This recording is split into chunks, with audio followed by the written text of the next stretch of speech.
Hey, I'm Todd. Thanks for watching my video and do all that good YouTube stuff. Share it, like it, hit the notification bell, thumbs up, subscribe, all the things that you do.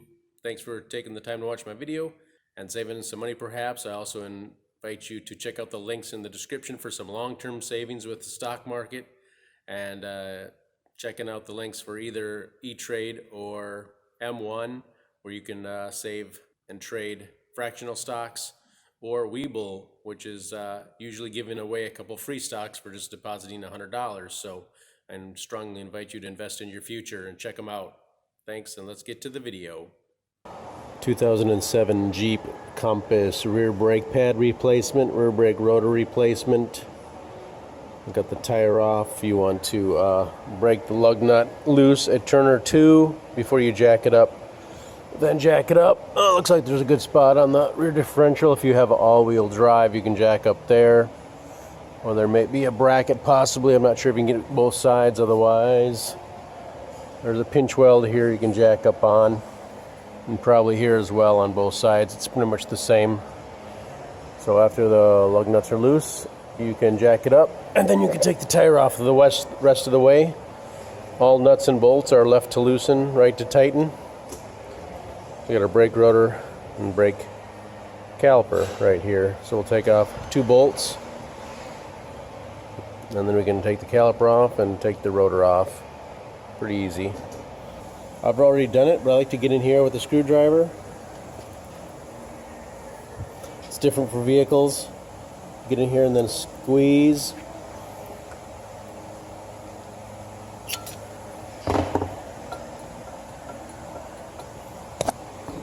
And we've collapsed our piston. We know the piston collapses and we know our slides are good. So do this for both sides. You know everything's good. You don't have to worry about replacing the calipers, or shouldn't anyway. So that's what I would do before I just take it apart.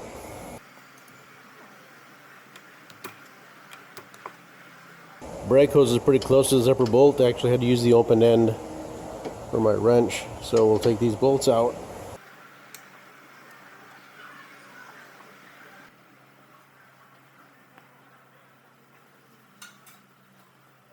So this is actually hitting the line, so I'm just going to probably flip this up.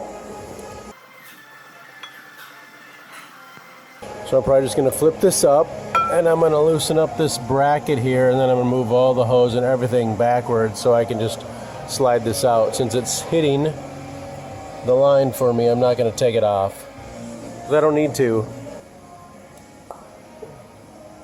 A little tight, but doable. Quite a bit of rust buildup here, so we'll spray some penetrant here maybe, and we'll do some hammer tapping. So on this brake pad, inner brake pad there, still on there, so we'll take a hammer and pound this off. If you're happening to machine your rotors instead of replacing them, you maybe put a block wood in here so you're not damaging it with a hammer, but we're going to replace them, so not a huge deal. I guess you can leave the pad on there, that'll protect the rotor as well.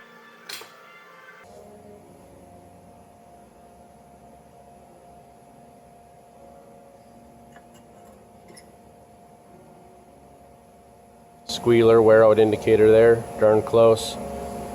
Emergency brake shoes look to be in decent shape. So you can clean these up with a rag, a little emery cloth or sandpaper maybe if you need to, but usually I think they're like a stainless steel. They don't really rust too much, but wipe them down or replace them with new ones if you get hardware with your brake pads. So that is removing your rear brake pads and rotors and the caliper.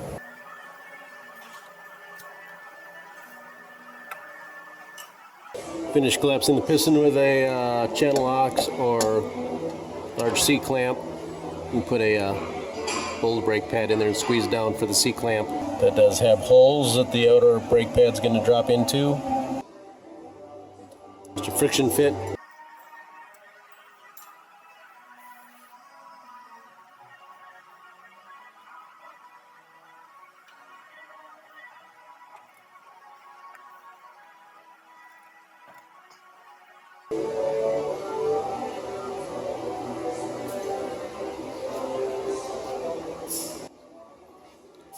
old brake pad, new brake pad, squealer, wear out indicator. Put it on friction fit.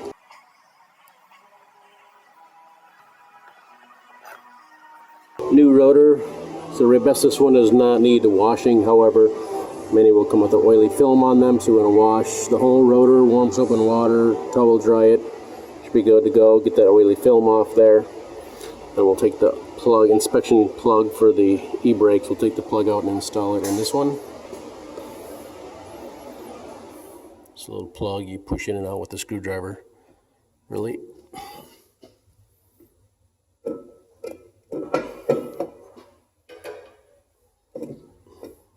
I like to put a little lubricant on the contact point there on the ends where it hits that new metal we would just put on. Don't want to get that on the brake pad.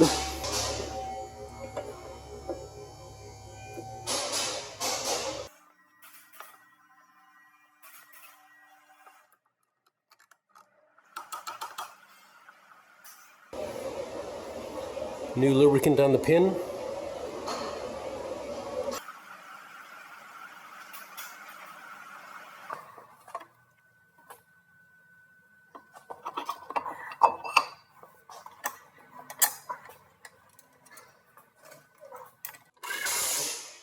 Just drop it down.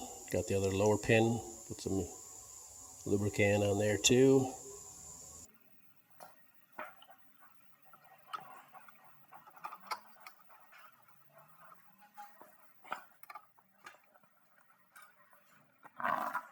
So that is the basics of removing and replacing your rear brake rotor, rear brake pads on your Jeep Compass. Get the torque spec there for that. So I just actually leave this bolt alone. You saw I was able to get it out and in, really. So just take this bolt out and get this clamp, and you get enough wiggle room in there to make this work. We'll put the tire on. We actually have specialty tires, so special lug nuts. But I'll give you the torque specs here in a sec.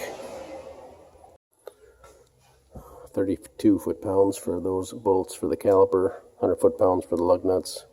Put them on in a crisscross and tighten them in a crisscross pattern. Get them as tight as you can off the ground, then drop the vehicle down until the wheel's touching the ground, then go ahead and torque them down to 100 foot-pounds. That should be good. Pump the brake pedal a few times. Well, if you've done both sides, of course, pump the brake pedal a few times to set the brake pads, and then check the master cylinder fluid level, and there should be a minimum and maximum, and should make sure it's probably above the minimum. Good luck to you.